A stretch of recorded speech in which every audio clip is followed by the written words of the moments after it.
అంటే తాబేలు నిజానికి ప్రతి ఇంటిలో ఉండాలి. మనకి ఇప్పటికీ దేవాలయాల్లో తాబేళ్ళు ఉంచుతారు.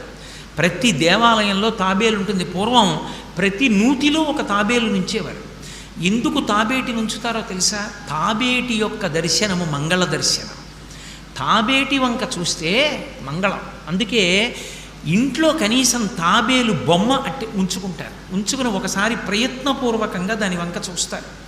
ఎందుకు తాబేలు ఇంట్లో ఉంచుకోవాలి అంటే దాంట్లో ఒక రహస్యం ఉంది. దీక్ష అని ఒక మాట. దీక్ష అన్న మాట దేనికి అన్వయం అవుతుంది అంటే యజ్ఞానికి అన్వయం అవుతుంది. యజ్ఞం చేసేటటువంటి వాడు దీక్ష స్వీకరిస్తాడు. దీక్షా స్వీకారం చేశాడు అంటే ఇంటి లోపలికి మళ్ళీ వెళ్ళరు. ఇక పూర్తయిన తర్వాతే ఇంట్లోకి వెడతారు. ఇల్లు విడిచిపెట్టి బయటికి వచ్చేసి దీక్షావస్త్రాలు కట్టుకుని మేళతాళాలతో యాగశాల ప్రవేశం చేస్తారు. ఇక ఎప్పుడు మళ్ళీ ఇంటికి వెళ్ళడం? ఆ యాగం